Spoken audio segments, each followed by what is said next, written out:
Bienvenidos al Testigo de los Siglos, donde la historia encuentra la fe, cada historia es un viaje y cada viaje nos lleva más cerca de la verdad.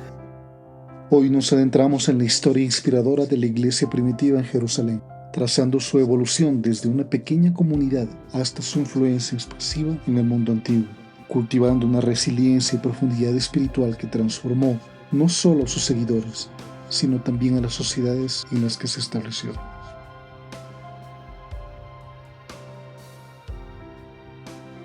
La iglesia primitiva en Jerusalén no solo era el núcleo de la fe cristiana en sus inicios, sino también un reflejo del mosaico cultural y religioso de la ciudad.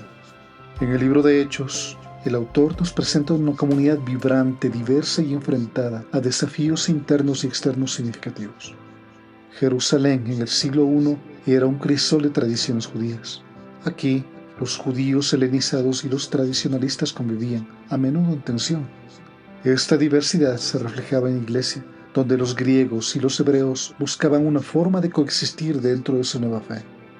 Este escenario plantea el fondo para la elección de los 7 diáconos, destinada a atender las necesidades de la comunidad helenizada, entre los que se destacaban Esteban y Felipe.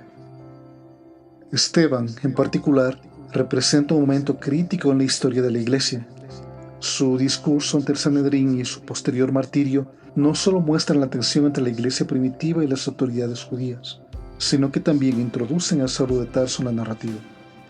Saulo, conocido por su celo en la persecución de los cristianos, está presente en el martirio de Esteban, un evento que marca el inicio de una era de persecución más intensa contra la iglesia en Jerusalén.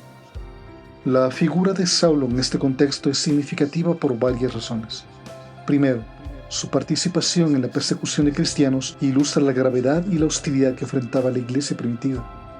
Segundo, su presencia en estos eventos iniciales prepara el escenario para su eventual conversión, un punto de inflexión en la historia del cristianismo.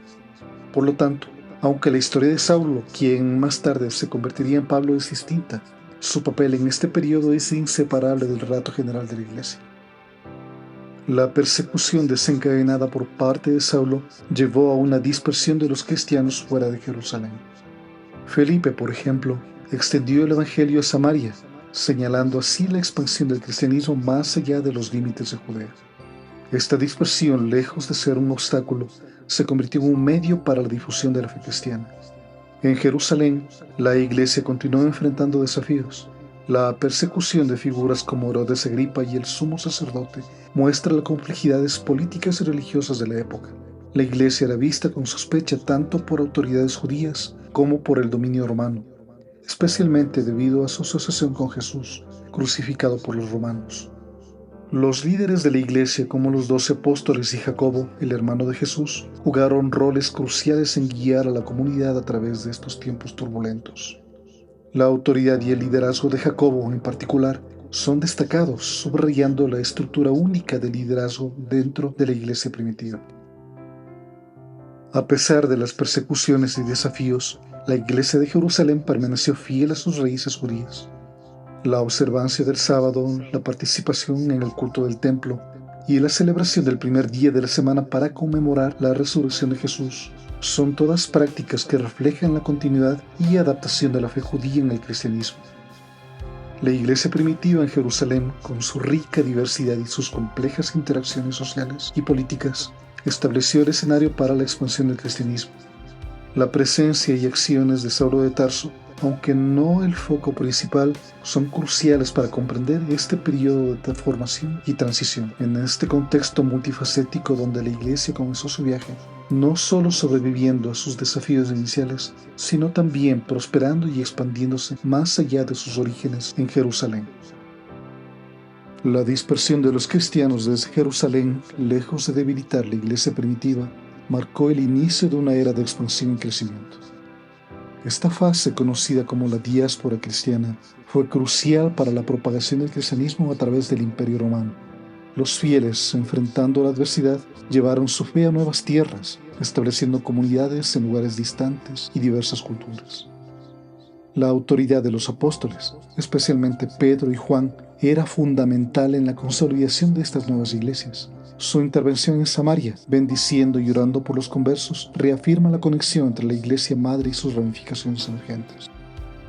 Paralelamente, la conversión de Saulo de Tarso, aunque aún no central en este punto, comenzaba a perfilar el futuro del cristianismo. Saulo, conocido por su ferviente persecución a los cristianos, experimentó una transformación radical en su camino a Damasco, convirtiéndose en un ardiente defensor del Evangelio. Esta transformación ilustra la capacidad del cristianismo para cambiar corazones y mentes, preparando el escenario para el impacto significativo que Saulo, como Pablo, tendría en la expansión del cristianismo. La Iglesia, en su proceso de crecimiento, no solo enfrentaría desafíos externos, como persecuciones y el escepticismo de las autoridades romanas y judías, sino también internos. La integración de gentiles y judíos convertidos en una misma comunidad generaba tensiones. Estas dificultades reflejaban la transición de una fe arraigada en el judaísmo hacia una identidad más inclusiva y universal. Durante este tiempo, la figura de Jacobo, hermano de Jesús, emergió como un líder clave en Jerusalén. Respetado por su sabiduría y moderación, Jacobo fue instrumental en resolver conflictos internos y en establecer directrices importantes para la Iglesia. Su liderazgo fue particularmente vital en el Concilio de Jerusalén, un evento definitorio en la historia de la Iglesia que abordó la cuestión de la inclusión de los gentiles. Además, la Iglesia primitiva comenzó a desarrollar su propia identidad en prácticas doctrinales. Aunque mantenían ciertas tradiciones judías, establecieron sus propias celebraciones, como la conmemoración de la Cena del Señor y la celebración de la resurrección de Jesús. Estas prácticas no solo fortalecían la identidad comunitaria, sino que también subrayaban las enseñanzas centrales del cristianismo. En esta fase de expansión y consolidación, la Iglesia demostró una notable capacidad de adaptación y crecimiento. A pesar de los obstáculos y desafíos, el mensaje de esperanza y salvación del cristianismo continuó propagándose en un mundo diverso y complejo. La historia de la Iglesia primitiva en este periodo es una narrativa de perseverancia, innovación y sobre todo una fe inquebrantable en su misión. A medida que el cristianismo se arraigaba en diferentes partes del Imperio Romano, la Iglesia enfrentaba el reto de consolidar su identidad en un entorno diverso y a menudo hostil. Este periodo estuvo marcado por el desarrollo de estructuras eclesiásticas más formales y por el esfuerzo de definir y defender sus enseñanzas frente a diversas interpretaciones y herejías.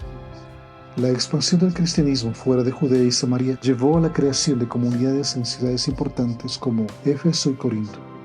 Estas comunidades no solo reflejaban la diversidad del mundo romano, sino que también eran centros desde donde la fe se difundía aún más.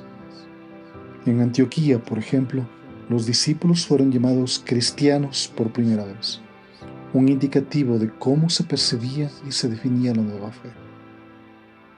El papel de los apóstoles y otros líderes fue crucial en este proceso de consolidación.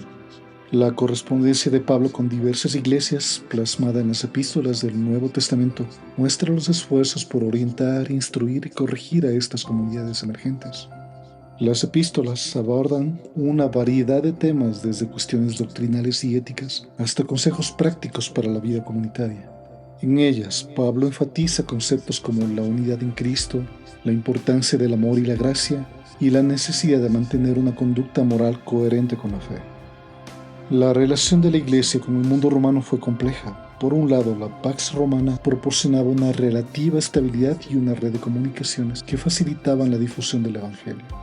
Por otro lado, la Iglesia a menudo se encontraba en tensión con las autoridades y la cultura romanas, especialmente en lo referente a la adoración del emperador y las prácticas religiosas paganas. Estas tensiones a veces resultaban en persecuciones, que aunque esporádicas, eran severas y ponían a prueba la fe y la resiliencia de los cristianos. Otro desafío significativo era la cuestión de la inclusión de los gentiles en la Iglesia. El Concilio de Jerusalén, presidido por Jacobo, abordó esta cuestión, resultando en una apertura más amplia del cristianismo a los no judíos. Este evento fue un momento decisivo, pues marcó el reconocimiento oficial de que la fe cristiana no requería la conversión al judaísmo como prerequisito. Esta decisión facilitó enormemente la expansión del cristianismo entre las poblaciones gentiles del imperio. Con el crecimiento de la Iglesia también surgieron desafíos internos, como la necesidad de establecer una doctrina coherente y enfrentar herejías. Las enseñanzas de diversos líderes y pensadores cristianos, como Ignacio de Antioquía y Justino Mártir, jugaron un papel fundamental en la formación de la teología cristiana y en la defensa de la fe contra interpretaciones erróneas y engañosas. Las prácticas de culto también comenzaron a tomar formas más definidas en este periodo. Aunque influenciadas por sus raíces judías, estas prácticas empezaron a reflejar una identidad cristiana distintiva. Al acercarnos al final de este periodo formativo, la Iglesia primitiva enfrentó desafíos cruciales que dejaron una huella indeleble en su historia y legado. Uno de estos eventos significativos fue la muerte de Jacobo, el hermano de Jesús y líder de la Iglesia en Jerusalén. Su martirio a manos de las autoridades judías marcó un momento sombrío y de cambio para la Iglesia en Jerusalén. El asesinato de Jacobo y las crecientes tensiones en Jerusalén llevaron a los líderes de la Iglesia a tomar la decisión de trasladarse a Pela, una ciudad más allá del río Jordán. Este traslado no fue solo una huida de la persecución, sino también una estratégica retirada de un Jerusalén cada vez más inestable y peligroso, especialmente con el creciente fervor nacionalista judío y la inminente rebelión contra Roma. Además, la Iglesia de origen judío enfrentó la desconfianza y sospecha de los romanos, particularmente hacia aquellos que eran considerados descendientes de David. Los romanos, preocupados por cualquier posible reclamo al trono de David o movimientos mesiánicos, veían con recelo a la comunidad cristiana que seguía a un Mesías crucificado y contaba entre sus líderes a personas del linaje davídico. Estos eventos marcaron el comienzo del ocaso de la Iglesia de origen judío, que gradualmente fue marginada tanto por la mayoría judía como por los gentiles. Esta iglesia, en sus lejanas comunidades, entró en contacto con diversos grupos y sectas, desarrollando una práctica y teología distintivas. Sin embargo, con el paso del tiempo, se alejó cada vez más de la corriente principal del cristianismo, que se extendía principalmente entre las poblaciones gentiles. A pesar de estos desafíos, la iglesia primitiva dejó un legado de fe inquebrantable, resiliencia y adaptabilidad. Los escritos, enseñanzas y prácticas de la iglesia primitiva, arraigados en una comprensión profunda de Dios y en la experiencia de Jesucristo, se convirtieron en la base para el desarrollo futuro del cristianismo. La historia de la iglesia primitiva es una de supervivencia y transformación, demostrando cómo una comunidad de creyentes, enfrentando adversidades y cambios significativos, pudo dejar una huella duradera en la historia y la espiritualidad mundial. La historia de la iglesia primitiva en Jerusalén es un relato de fe y resiliencia. ¿Cómo puede su respuesta a la persecución y la diversidad cultural inspirarte en tus propios desafíos interpersonales? ¿De qué manera la integración de distintas culturas en la iglesia primitiva te orienta en la construcción de una comunidad inclusiva hoy en día? Te animamos a compartir tus pensamientos y reflexiones en los comentarios. Tus perspectivas y experiencias enriquecen nuestra comunidad y nos ayudan a todos a crecer y aprender juntos. Si este video te ha proporcionado nuevas ideas o ha despertado tu interés, te agradeceríamos que lo compartieras con tus amigos y familiares. No olvides darle me gusta si disfrutaste del contenido y si aún no lo has hecho, te invitamos a suscribirte al canal. Al hacerlo te unes a una comunidad de exploradores de la historia, la fe y el significado y nos ayudas a seguir creando contenido que ilumina, inspira y conecta. Gracias por acompañarnos en este viaje. Esperamos verte en nuestros próximos videos, donde seguiremos explorando las historias que han dado forma a nuestro mundo. Hasta la próxima.